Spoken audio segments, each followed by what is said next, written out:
Good evening, gentle listener, and welcome to Distractible, a Wood Elf production with your hosts, Wondrous Wade, Byzantine Bob, and Magnetic Mark. This week, the Trigonorous Terrors debate nocturnal siren songs and sweaty sheets as they confront the gifts of Morpheus. Yes, it's time for Dreams and Nightmares.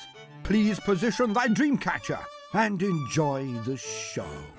Welcome back to Distractible, starring me, your host. Wait, I got Mark and Bob here as well. Howdy, guys. Hello, hello, hello. Not starring, just here. Just some guy. Yeah, here. just a guest. Guest starring? Guest star. Starring me, the host, and guesting you two. Featuring us. Featuring? Yeah. That sounds more important than I'd like you to sound. And also us. Wade and friends. Wade and acquaintances. Oh my God. Oh what my a God. downgrade. Dude. Wade geez. and former classmates. Well, you were never classmates with Bob. Former schoolmates. We went to the same school. Oh, true, I guess. Yeah, we went to the same school at the same time. Former schoolmates. Brief moment in time, yes. Yeah. Did we graduate the same year, Bob? I don't remember if we're the same age. I graduated. I took an extra quarter. Graduated in the winter of 2011 or something like that. That's still the same year. I never graduated. I dropped out. Lots of people graduated the same year as Mark. Yeah, man. Yeah, thanks. That's one way to look at it. Children, babies. I don't know. People who aren't interested in college. I might go back. Do you guys ever miss college? Yes, kind of do, actually. I don't miss being broke all the time, but I miss a lot of the rest of it. Yeah. I never lived the college life. Not even the college life of like talking about partying or meeting people. Like I miss the structure, just like having regimented things of like you go and your only job is to learn, right? And figure out how the hell you're going to pay for it. But you know, it is primarily just to learn things. And that's kind of a fun atmosphere when you are actually interested in what you're learning. So I do miss that. Dude, you know what I miss? When I was in college, the University of Cincinnati had a beautiful rec center, like workout thing. Yeah. Beautiful facilities. They had a pool, multiple pools you could go use. And when I was in school, I was like, I'm not trying to work out. I'm trying to find out how I'm going to afford my next case of beers and have fun with my friends. Yeah. Like, I'm trying to have...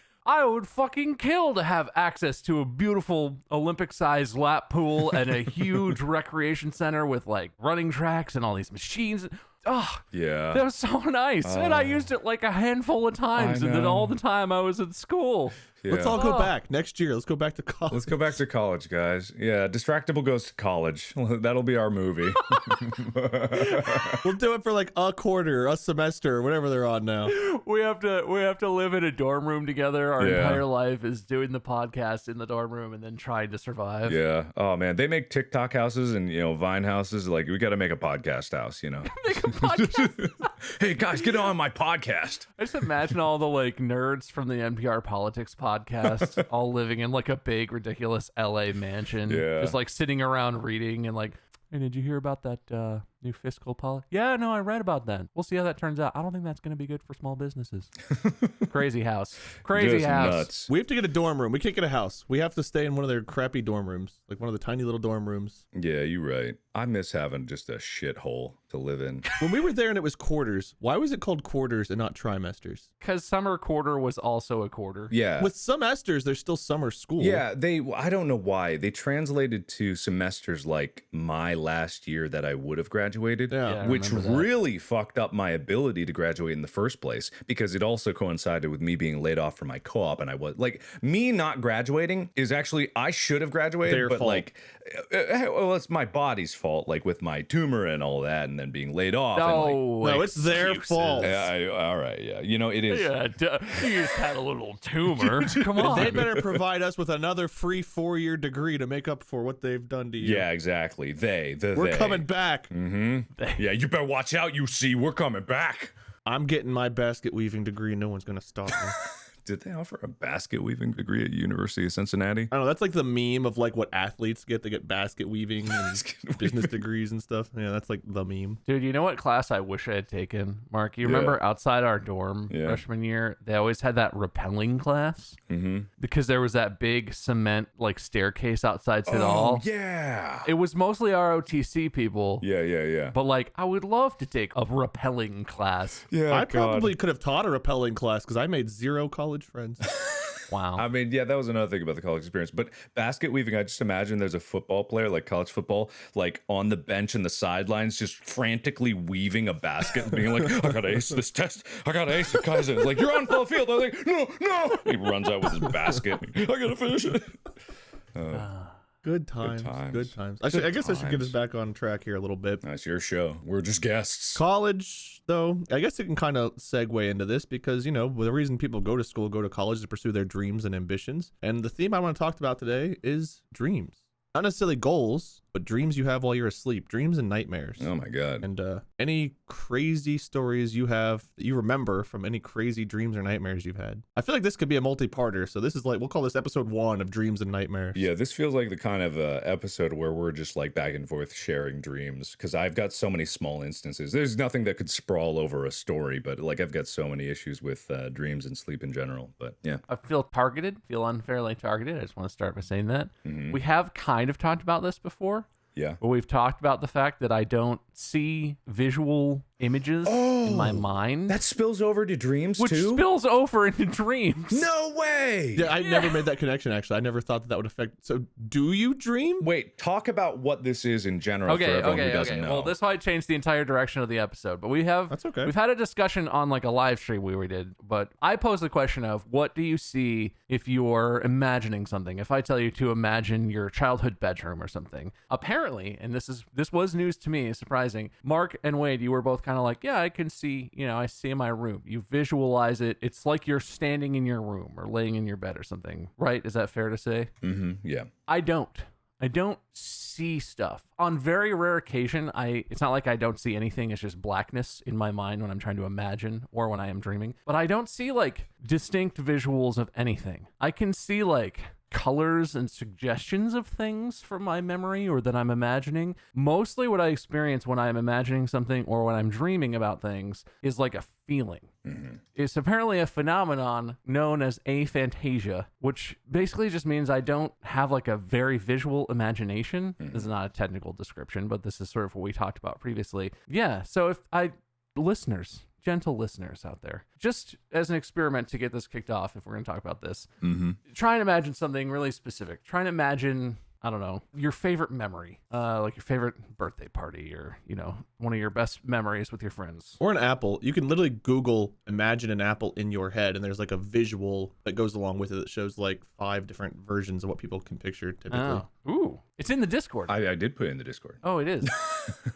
Yeah, so if you're trying to imagine, and that's a simple thing, an apple, and like think about what you see. I see nothing. When I try to imagine an apple, I think of the flavors of my favorite apples, the sensation of eating an apple, biting through the skin, whether it's like waxy or kind of softer flesh inside. But I see darkness in my head. If the image was available, I'm a 5. Way on that end. Yeah. And for me, like if you told me to imagine an apple, like I can see a red apple and it kind of actually shifts if I don't concentrate. I'll see an apple on a tree. I'll see an apple in a basket. I'll see an apple on a table. Like I'll pick up an apple in my imagination and like I can rotate it fully. Yeah. And bite it. You can I hear like a crunching noise, like the sound of biting into an apple. And then all of a sudden the apple in my hand has like a bite hole in it. I can see that so too. I can see weird. the teeth marks in the apple. I can see the browning lines from where your gaps in your teeth were when you bit in. Like I can picture all that. Do you feel the physical sensations to go with it, or is it more like okay? Oh yeah. As Wade was saying that, the bite appeared, the brown lines appeared in my visualization of it. Just him saying that almost forced me to see it. I didn't try to see it; it just happened. You know what I mean? That's weird. Yeah. I can smell it. I can feel it. Yeah, I can all of that. Yeah. I think the strongest thing I have of an apple, I left this out. I hate when my hands are sticky, but I love apples. And when I eat an apple, my left hand always gets that like apple juice stickiness. And it drives me insane, but I love apples. That's like the strongest thing I get is I start like wiping my hand when I'm trying to imagine an apple because I'm like, ugh, Sticky. Yeah. But, honestly, I think this is more common than people know. The inability, I don't know if you call it an inability or whatever, just like memory pushing more towards like the other senses that are not visual based, like touch, taste. It's not that Wade and I cannot experience that, but more primarily, some people categorize their memories in terms of like the physical sensations of things and like the smell of it or the taste of it. And that without like a visual record of it, like you can still have all the information you need. Like people that are born blind and have never seen anything, they probably operate in a similar way. And it's not like their brains are dysfunctional. It's like to experience those things, they don't need the visual side of it. So it's a fascinating look into just how the brain can adapt to different circumstances and contain the information that it needs to survive in ways other than just visually. I still think this is crazy. I mean, what's really interesting to me about it is it's relatively unstudied. Yeah. I'm not an academic or anything, so maybe there are papers that published papers in academia that talk about this more. But if you just sort of Google this, what you find is, yes, aphantasia is a thing, and no one really knows what the hell's going on with that. Mm-hmm. There's not a lot of specific research. Mm-hmm. People don't still fully understand dreams either. I mean, a lot of things in the brain, like outside of the physical aspects of the brain and like what parts of the brain light up when you do different things, people don't really understand a lot about that. Just to bring it back to dreams, because I'm a very visual, imaginary person. Like I express my imagination almost purely through the visual side of things and audio. Like visual and audio are kind of like the way that my imagination works. Things like touch and taste and smell aren't as prevalent, or it's to the point where I don't really notice them unless they're specifically called out. And so it helps me when I'm like, say, I'm making a video project. It's kind of works very well because I can imagine what I need and then I can execute that. Same thing with practice, like with drawing. But when it comes to dreams, that's where like things kind of shift. I have a lot of nightmares a lot of the time, and I pretty much have nightmares on the weekly basis. Like just last night I had a nightmare, and usually my nightmares have shifted away from being things that are physically scary to things that make my brain think in ways that it's not comfortable with. You know what I mean? Like it's very difficult for me to describe, but last night I had a nightmare, quote unquote. It was just like my consciousness was trying to like swim through sludge to get to the surface, and like the way that my brain was trying to process information was kind of faulty. I call them like geometric nightmares because it's not based in anything that's reality. It's like my brain's trying to parse math equations that I could never understand, and it's all not in language based, it's not image based, it's just like a nest of different lines and things and physical sensations that are all happening at the same time. And it's like kind of my nightmares have evolved from being just pure visually scary to this type of thing. And it's just like, I think my brain is just trying to reach a threshold of unsettling with my nightmares, and it's like, we gotta get the nightmare quote up, this ain't scaring him no more, let's pump some like cosmic horror in there, let's get some fifth dimensional nightmares in here, come on, back up the truck. So it's gotten to the point where I can't even describe what it is, but I know it's very unsettling and it's hard to wake up from. That's interesting. Yeah. Like abstract nightmares. It really, like, they don't happen too terribly often, but it's been slightly more common than usual. Like, it is just like my brain's trying to parse. Like, you look at a room and you can see, like, okay, I see the walls. I can see generally how tall it is. I can just generally how wide I can feel the room.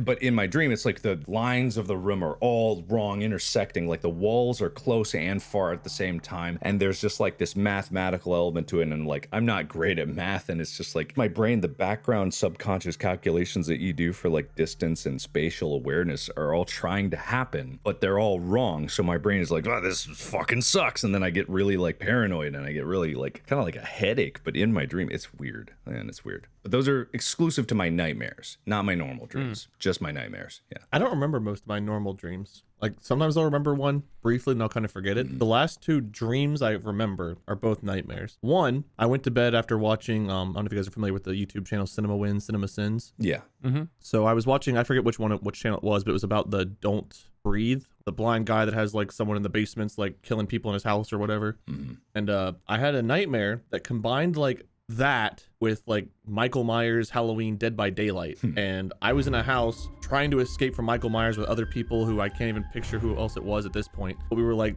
trying to set up traps on our way of just trying to run and escape. And you know, you peek around a corner, just be like, Michael, just do that thing where he steps out, whatever. And ultimately, whenever I woke up, I set a trap down and I turned to run and just like ran right into his chest and he reached out to grab me and then I woke up. And then yesterday I was doing Grand Theft Auto RP and I actually incorporated my dream into the RP because the night before I had a nightmare where there was this creature. It was like a cardboard box with legs and arms, and it had 3 heads sitting on top. And I can remember one of the heads like some weird rectangular thing with almost like a robotic face, and like it was, I can only remember bits and pieces. I can't remember the full scope of it, but I know it reached out to grab at one point, and then it went from being a box to like a gate, like a brown gate, and we had to run through it for some reason. And as we ran through it, these like metal spiky gate things dropped, and it didn't make sense because they didn't just like impale. Somehow it decapitated whoever ran through it. Oh, weird. And that's when I woke up. Weird. But like I can visualize all of these things. It was like a gate, but in my brain it also kind of shaped like a harp. As the different spikes dropped, it almost looks like a harp with spikes instead of strings. But I can visualize all this stuff from what my brain will let me remember. I can like hear the sounds. I don't really have any smell or touch memories from these particular ones, but like those are the reason that the topic even came up today, is because like I remember these things. It's like, man, we never really talked about this stuff. But it never occurred to me, Bob, that you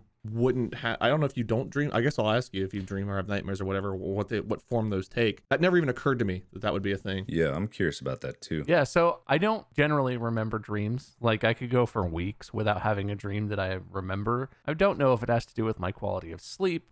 Sometimes I don't sleep very well. Happens to me too. I go long periods of time without remembering any of them. But I do have very vivid dreams that I do remember on rare occasions. I have like one nightmare that is always, my nightmare is always the same. And it usually comes if I'm just like really stressed or if, I don't know, stuff is really crazy. And it's more like an accumulation of feelings that I don't like all assaulting me at once.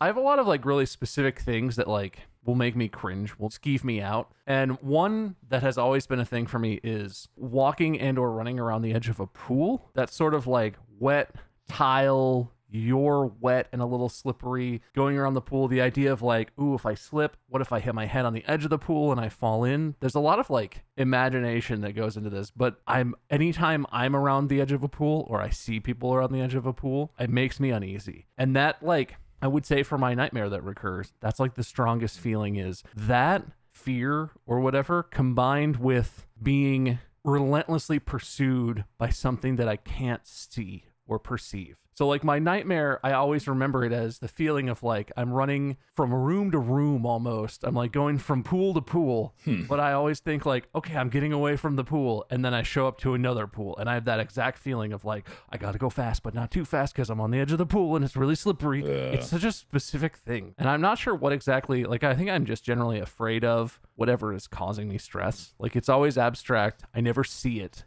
It's not a manifestation, but it's this feeling of like, it's coming. I know it's coming. I can sense that it's coming and I have to go.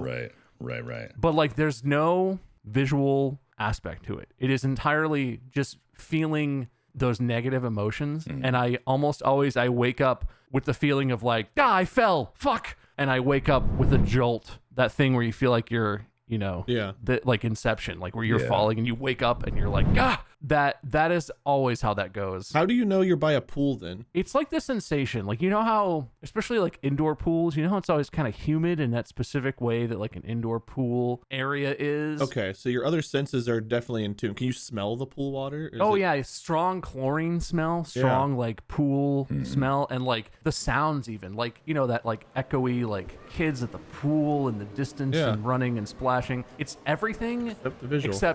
I would say the most visual I get is like a very rough sketch maybe of like it's first person and I'm looking and I kind of see a pool and then I kind of see a doorway, but it's all dark and I can barely see anything, but there's no strong visual. And the parts I remember are the feelings and the other, like the smell. I always kind of feel like I smell chlorine, for a while after I wake up. That's crazy. But yeah, I don't see anything. I don't imagine anything visual. And when I have positive dreams, they're 0% visual. Weird. Which I don't know if that's because they're more lighthearted. But like I'll have really specific positive dreams where I wake up and I'm like, oh man, I had a dream and you were there and we were on like a car ride. We were going on a vacation, or, it's just like random positive fun stuff. Usually with like Mandy, my wife, or with family. But it's all emotional and it's all other senses, smells and sounds and things. That's crazy. I've always been visual from the very first nightmare that I remember.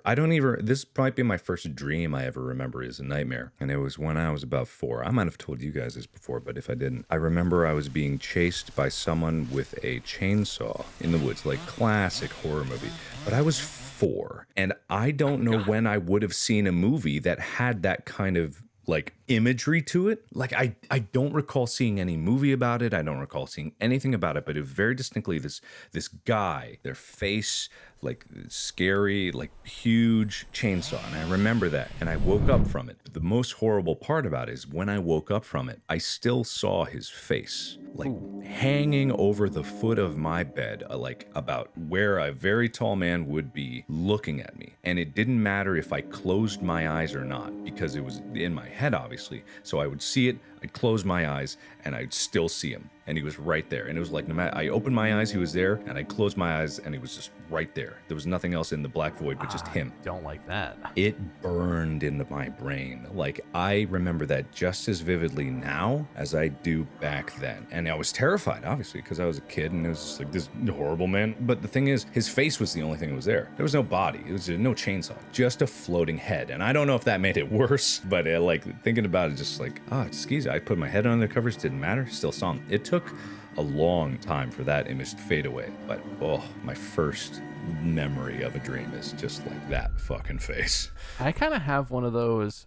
It's not, well, I don't remember a lot from my childhood anyway, which is the thing I want to talk about in a minute. But I had a similar experience. My dad had a big, like, classic sci-fi book collection. He liked sci-fi. He had a lot of, like, Heinlein and all the Ayn Rand books and you know, just like a collection of books from, like, when he was in college, all yellowed and old and musty smelling. And when I was a kid, I went through phases where I would just, like, go into the bookcase and grab up some of these books. And I don't remember what the book was called, but one of them was about fourth dimensional aliens that could go in and out of, like, our dimension. Weird. But essentially were invisible. They could travel around in this other dimension and we couldn't perceive them, but then they could come into our dimension and do stuff to us. And they were, like, abducting people and doing things. Huh. I read that book and it was super cool. I love sci-fi. But then I remember a couple times I was sleeping in my bed as a kid and I had this dream of, like, oh my God, the aliens are here. Can't see them. Oh, wow. They're here. And I went from sleeping and like having a nightmare about that to being awake in my bed in the middle of the night, just like, what do I do? They're here. They're in the other dimension, and they'll just pop in and they're gonna do stuff. Like, super, way too excited, way too real about this idea that these fourth dimensional aliens were just gonna, like, pop into existence, and there was nothing I could do about it. Which is convenient because it didn't require me to envision anything. It was just me in my empty room seeing nothing. But it, like, something about my childhood brain, I lost my shit. And it was a very vivid memory of, like, absolute terror for a couple hours before I got so tired I fell back asleep. Weird. Multiple times. Huh. I wish I remember what that book was called because it was pretty cool. A classic sci-fi thing, but Yeah. I guess to throw my ring in the hat with the first one, I remember. Ring in the hat.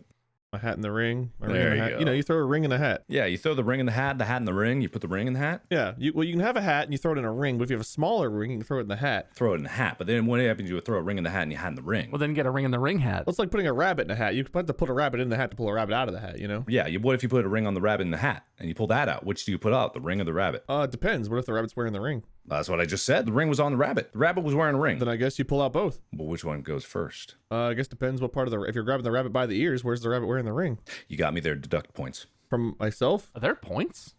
There's been a few. There's silent points. Oh, right. We do points. Okay. Okay. Yeah, we have silent points. I forgot about that part of this. I thought we were just talking. I just remembered it, and I've started retroactively thinking about points. All right, good. The retroactive points that may or may not have existed are now removed. So it's kind of Schrodinger's points at this point. Yes. All right, I'm going to throw my rabbit at the ring. Toss your ring, buddy. One of the first dream nightmares I remember is my grandparents had this tri-level house. So you'd walk in, and to the right, there was a staircase that led down, like half a level. You know, you guys know how tri-levels are set up, right? 3 levels, right? Yeah. Well, they had a tri-level with a basement. So it was 3 floors and then also a basement. So you'd walk in, and right in front of you, there was a door that led to the kitchen. To the left was like a living room, and then like the dining room connected. There was a staircase that led down to like the lower level, the tri-level. Then past that, there was a staircase that led up to the upstairs where there were a few bedrooms, bathroom, whatever. So my grandparents always hosted holidays, Christmas, Thanksgiving, Easter. We'd come together, and there'd be like anywhere from like 20, 30, maybe even 40 people in their house for these events. It wasn't like a huge house, so it was kind of compact. But typically the adults would hang out on the main floor, kids were hanging out downstairs. All of this is relevant because in the dream, we were at a holiday get together, and the kids were hanging out downstairs on the lower level, the tri-level, and the adults were doing whatever on the main level, cooking food, hanging out, chit-chatting. Sometimes they'd play like poker or something. And all of a sudden, this green gas started pumping into the house, and we would hear like these horrible screams from upstairs. And all of a sudden, like all of the kids except for my cousin disappeared, and it was my cousin and I, and she and I like creeped up the stairs. We had to have been like 5 or 6 years old, and we looked, and all of the adults were turning into the witch from like Wizard of Oz. They were all looking like the green witch from Wizard of Oz, like hat, green, big nose, everything. This gas was turning them all into witches. Weird. And so in the tri-level, the lower level, there was windows that you could see outside, but the windows sat almost right on the ground. And then there was like the wall that was basically underground, and the wall all of a sudden had a hole in it. And my cousin and I crawled into this hole and just tried to scurry back.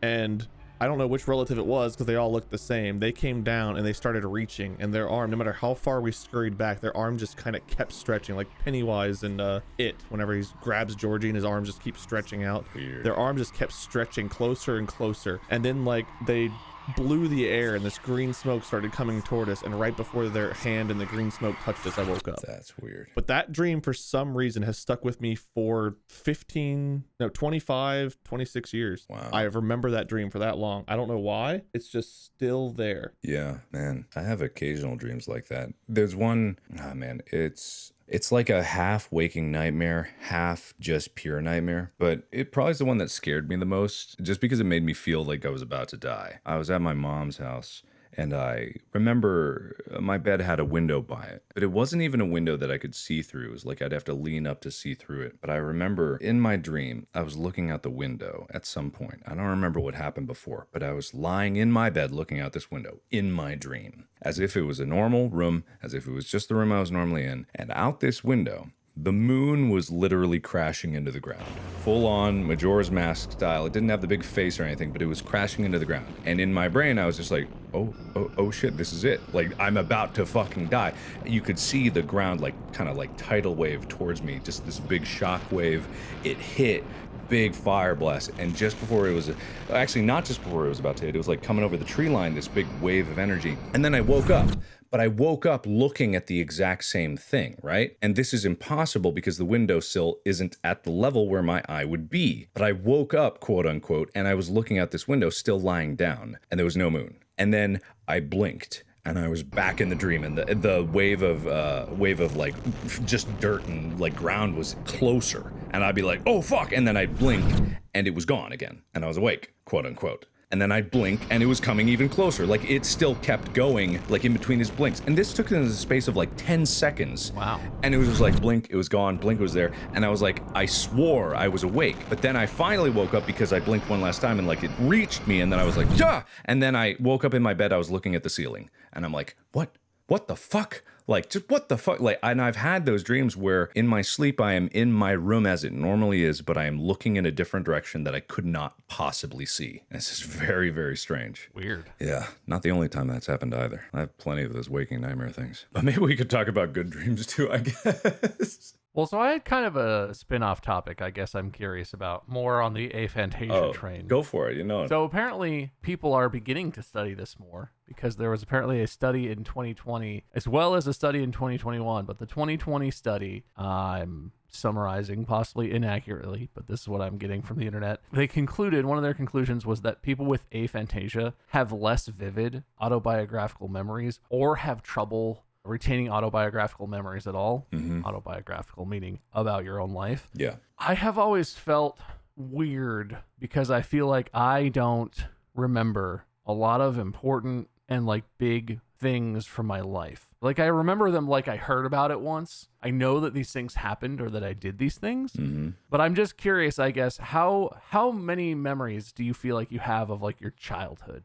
Like, do you remember your third grade class, the classroom? Do you remember anything? Because I feel like I got nothing. If you bring it up, yes. The moment you mentioned third grade, I pictured my teacher. Huh. Yeah, it really depends. It's like random access memory is good, like sequential read is bad. You know what I mean? Interesting. But like, so if I was like, okay, just because I said it, what can you remember about third grade? Like the school part of third grade, teacher, classmates, the school you were at, events that happened, field trips, anything. I cannot separate first, second, and third grade at all. If you asked me to pick what happened in what year, I would not be able to tell you. And that kind of spills over to other years as well. Like junior high, between 7th and 8th grades, I couldn't tell you what was in 7 and what was in 8. High school, I could barely distinguish between what was freshman year and what was senior year. It's weird you mentioned third grade because of all the grades, third is the one I have no like specific memories of. Second grade, I switched schools, and I remember being laughed at because I had a backpack at this new school. Like one of my first days, I came with a backpack full of like dinosaur toys. And everyone's like, "You brought toys to school?" I was like, "Yeah, I brought my dinosaur toys." And I met some of my friends that I still know today in second grade. It was a new school, so like I didn't know anybody starting off. And I remember like forgetting my homework, and there was a girl that like helped me one day because I'd forgotten to do it. I have specific memories from second grade. Fourth grade, I remember our teacher gave us the wrong test. I remember sitting there taking a history test and sweating bullets because I was failing it miserably. And I was like, I don't know any of this information. And we all were like sweating. One kid got a 98. What? Everyone else got a 60% or worse. Wow. And the teacher was like, I am so sorry. That is a test that was meant to come out like in a couple months. We haven't even studied that subject matter yet. And I remember having that conversation. I remember another science teacher coming over. We had a different teacher for science versus like the other subject, whatever. Fifth grade, I remember our teacher reading us the first Harry Potter book. Like I've got specific memories from those years. Third grade, I've got nothing. But only third grade. Kind of first grade too, actually. First grade, I don't have memories of either. Okay, well, that makes me feel less weird. I feel like I can't remember anything. Like, even if I tried really desperately to describe my third grade or more like my elementary school, I went to a different one for fifth grade year because we got districted or whatever. I can't remember what they looked like. I don't think I can remember maybe one teacher's name, Mrs. Woodson or something like that. But like, I've always felt like other people recall things from their life, and maybe that's too far back. But even college for me, a lot of it's a blur. A lot of it is memories with you, Mark. Well, not a lot of it, but like parts I liked generally involved you because it was like things with friends or whatever, or freshman year was a big thing.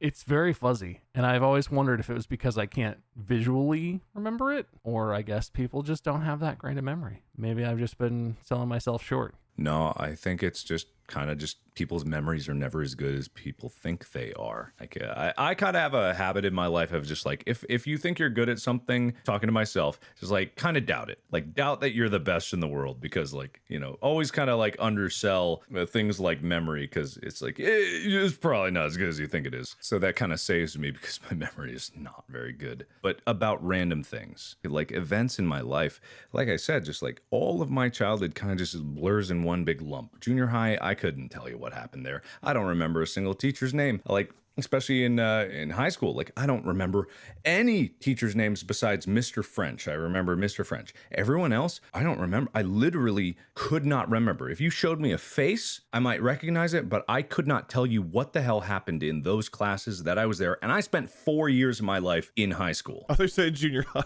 I spent 4 years in junior high. It was a 2-year junior high for the record. Couldn't remember a goddamn thing, especially the educational stuff. Like, I don't know. I remember 7th grade. I do remember, I think Miss Kelsey was the teacher's name. I was in her classroom whenever 9/11 happened. Oh, I do remember. I do remember, yeah. That. Yeah. I remember watching Channel 1 or whatever it was called. I remember seeing, the news. I remember coming home. Like, I remember that very specifically from 7th grade. I remember, like, dating. Yeah. In 8th grade and stuff. I remember going to Kings Island between 7th and 8th grade and my friend having a crush on a girl. And then she ended up, like, sitting with me instead. And he was, like, really mad at me, even though I had nothing to do with it. Remember weird specific moments like that. Oh man, it's all such a blur. It's such a blur, and I kind of like hate it because like it's a good thing about having a YouTube channel is because I have documented proof of things that I did at a certain timestamp. Like so, I can go back to a video that I've made and I can watch it. And I can be like, oh yeah, I remember what happened on this day because I have a reference of it and I can see it. And that's such a cool thing because it's the same thing about having a diary, right? You have a diary because it can translate what's in your your brain down to paper. And I'm not sure, I'm about to recite some science that I can't remember where I read it, so everyone take this with a grain of salt. But I remember reading something about how humans traded off the ability to have better instantaneous short-term memory, or like even photographic memory. Like there's some evidence that shows pretty much all other creatures that have good memories, like say chimps or monkeys or something like that, they have photographic memory and excellent short-term memory. And that's because we traded off those abilities for writing. And the ability to look at any piece of writing in a language that we know and read or understand language processing, that section of the brain was previously like our photographic memory portions of it. And the ability to write down our thoughts and record things for longer than our memory could retain them is our trade-off for losing some of those like specificity of like the photographic memories and things like that. So I don't know where I read that. That might all be bullshit, so everyone take that with a grain of salt, but I would believe it because it's such an advantage to be able to write down your thoughts, or at least tell someone about it and tell a story, and then be able to retain those words or recognize words or be able to exchange information between one person to another, whether it's through writing or through like just speaking them directly. So like a big portion of our brain just like is about that and not about the other things that were essential for survival before writing came along. I also feel like it's almost like a filing cabinet where I can't recall a lot of memories. Like I feel like I've got no memories, but I'll bet you if someone mentions something, one of their memories of third grade, all of a sudden I would probably have some recollection of that event. If it was described specifically, I'd be like, oh yeah, I'd forgotten about that. Yeah. There's a lot of times where I can't bring a memory up, but something else will trigger it, and all of a sudden it'll come back. Even though I couldn't access it willingly on my own, something else will just bring a memory back that I hadn't thought about in a decade or more.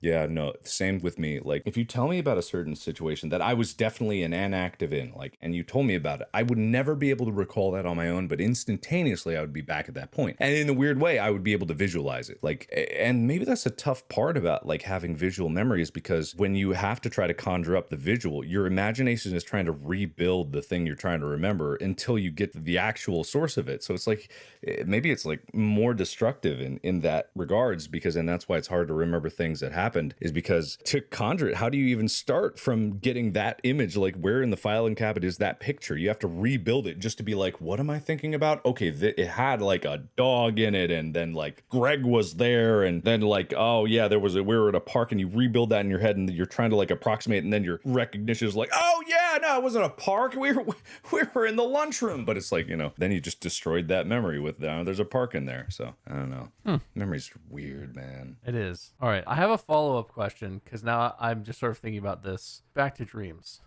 So we're not scientists. I doubt anyone out there listening needs that to be said out loud.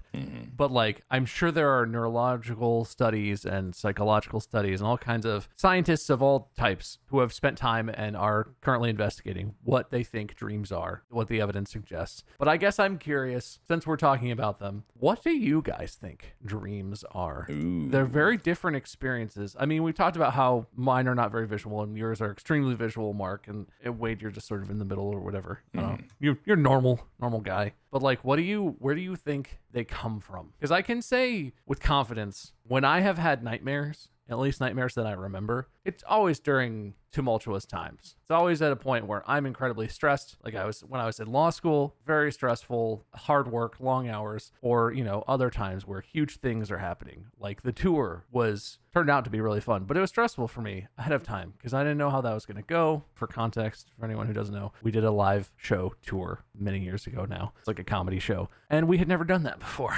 And it turned out super fun, but like, that seems obvious to me. But the rest of them, why do you have a good dream? Why do you have a dream that doesn't make any sense, but isn't good or bad? I don't know. What do you guys think? I have a theory. Wade, do you want to go first though? Because I could go. Well, so just in general, it depends. One of the more recent nightmares I had, like I said, I watched a Cinema Wins video, and then all of a sudden my dream incorporated that into it and then added some other just random horror aspects to it. When my grandma passed away, we were, I think, juniors in high school, and I had this dream that was like a recurring dream for a couple months that I would have every now and then, where my dad had passed away before 6th grade, my grandma passed away in junior high, and I'd lost a couple other people. But I had this dream that I was on a beach, and there was oh god, what are the white tent things that sits on like the poles? Cabana? Yeah, there was like one of those. There was like a table underneath, and my dad and my grandma were sitting there. I think my aunt, there's a couple other people that were sitting there. A couple of people that were there that were still alive. Most of them had passed on. They were just sitting there laughing and talking, and like looked up and smiled at me as I walked up to them. And like I clung to that. I clung hard to that dream. And I had it a few different times from a few different angles, or a few different things would happen or whatever. But it was always like the same location, the same level of wind blowing. But I was in heavy grieving at that point, and my dream kind of reflected that. Now, whenever you have a dream that doesn't seem to have any basis in reality, like the weird box gate monster, or stuff like I don't know. Sometimes I feel like your brain just incorporates different crap throughout the day and just kind of like spits it out in a weird way to recycle it or move it on. Sometimes I feel like maybe I'm having a hard time going to sleep. My brain's just got a lot going through it. And then maybe that'll be a night I dream a lot more. I don't know. Cause normally I forget most of my dreams. It's very rare that I wake up and remember one, but usually the ones that at least I remember have some basis in some event or something I've seen or heard or talked about that then shows back up in my dream in a weird way.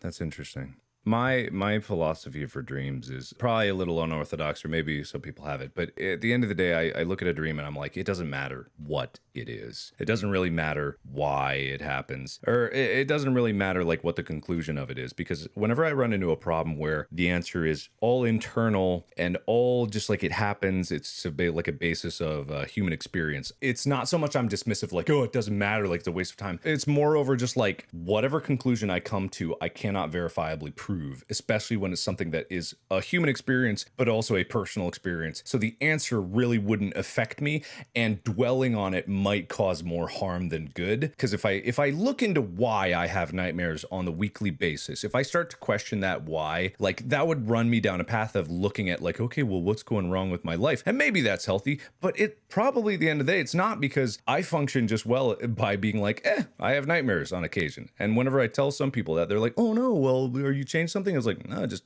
got used to it. Like it doesn't bother me at all. But moreover, just like what dreams are, I think if I look at that question, I have to just like think about, okay, well, what is sleep, right? Because it's what causes dreams. And if I think about it logically, it's probably just your brain has to clean up itself during sleep. There's a lot of things that happen to the human body with like cleaning up, junk from your brain, like waste products, reforming memories, solidifying connections of the previous day, repairing stuff. There's a lot of immune system things that happen during sleep. So like your body's going through a lot of things. There's probably a lot of chemicals that like have to be shunted around to make it happen. So if I think about it logically, like you're not dead, you're still kind of alive. So your brain's kind of semi-conscious because it's not going to put itself completely out. Your brain goes through different parts of itself to fix itself. It's probably just like the way memories are recorded is just like whatever path the connection takes in your brain between the neurons. And there's almost like an uncountable number of possible connections that could happen. So it's probably just as it goes to a certain section, it triggers certain memories. And sometimes they're related to things that are being formed permanently in the day before, sometimes not. So I think it's just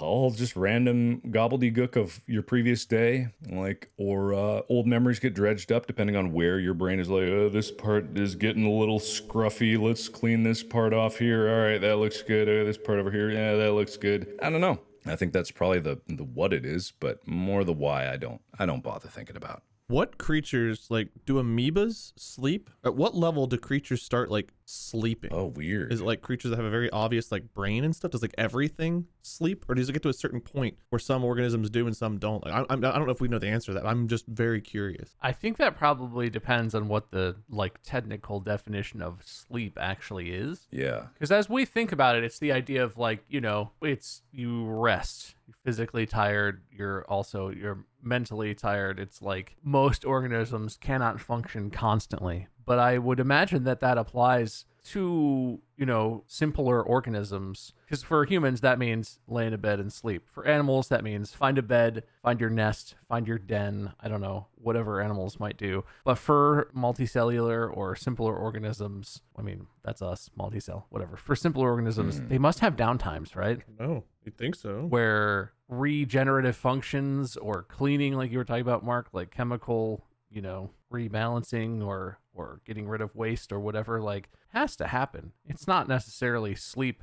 And I don't think you could dream without a complex brain. Like, I'd be curious if we ever have any technology that would let us know what an animal dreams about, or if an animal dreams or whatever. I would think they do. I mean, have you ever seen like a dog kicking and whining in its sleep, or like licking or chewing or whatever, like it's got a bone? But like the cyclical nature of like, you can't always be operating at 100%. That's got to apply to simpler organisms, I have to imagine. but I don't know. Okay, this is strange because I just looked up whether amoebas sleep, and there is research that says that even like jellyfish, which don't have a brain, and nematodes, which I believe are single cell organisms. No, maybe not. I don't know. But they're like these things that don't necessarily have a brain still go into a state of rest, like what you said, Bob. They go into sleep-like states. And so it's really just a matter of like, okay, sleep is absolutely universal, but maybe it's just because everything needs a break every once in a while, unless I think there's probably a threshold of like a creature that lives not long enough to need sleep, like a 7-day life. Maybe they just fucking go until they die.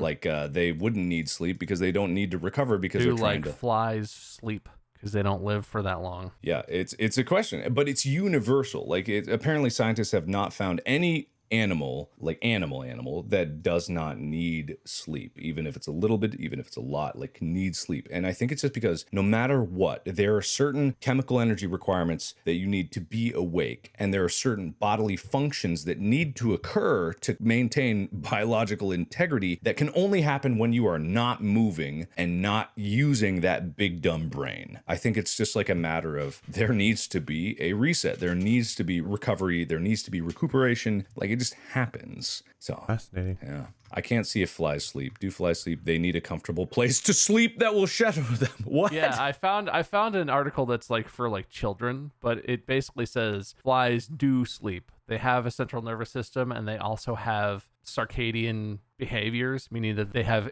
demonstrated that they have like a pattern of sleeping and waking up with consistency, which is interesting. Weird. Do you think they dream? Oh, I don't like it.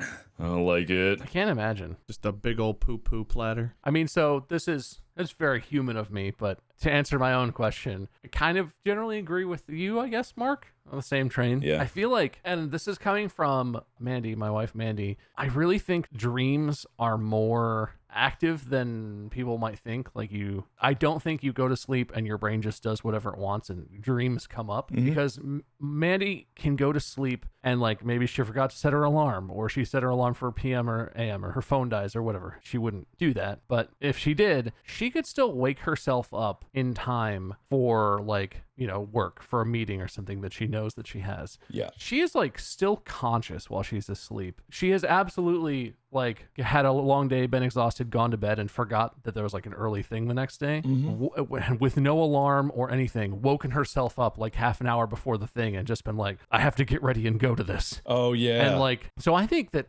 it's not the same as being awake and conscious. Yeah. There's some level of like consciousness, obviously, that still happens while you're asleep. And I think dreams come from that, which is why, nightmares in general, I feel like it's fair to say, spawn from bad days or from stressful times or as a result of grief. Like, you're worried about something, you're afraid of something. I think whatever you're experiencing during the day sort of carries over. And it's like, like you said, Mark, it's like processing, converting your short-term memories into long-term, or dealing with and trying to clear like the cache of what's in your mind from the day. Yeah. I have no idea how that might work, because I know even less about brains than neurologists do, and they don't know that much at this point about how the details of everything works. But like, it just seems like it comes from consciousness. It's just so driven by the day. But like you said, Mark, it's also abstract because it's uncontrolled, right? When you're conscious and you're thinking about something, if you're afraid of something or stressed, you're thinking about it, and you might have an unrealistic fear, or you might have an abstract fear, but you're at least awake and guiding that enough to be like, okay, well, that is scary, but I'm not going to let that, spin out of control. I'm not going to focus on that. I'm going to keep focusing on what I can control. Yeah. Keep working or try to fix this or whatever. But when you're asleep, you're not controlling that. And so stuff spins out of control on its own. Something that might not dominate your consciousness while you're awake becomes a crazy ass dream, or something that you're interested in that you're thinking about critically while you're awake becomes this weird, fascinating, abstract thing that you dream about that's super exhilarating. Like, I feel like it comes from that, but the technical details of that, someone should really figure that shit out. Yeah. And there's definitely like a whole category that we haven't touched on, which is lucid dreaming. And that's something that I have only had a few experience of it, but I've also never tried to actively achieve lucid dreaming, because it's also something that I look at and I'm like, it sounds fun and I get that, But I always am wary of things like that affect the very important function of sleeping, and also getting lost in a dream world is never something that I'm very particularly interested in. Whenever I've started to gain control of dreams, I've typically realized that I'm dreaming and then I'll wake up. Yeah.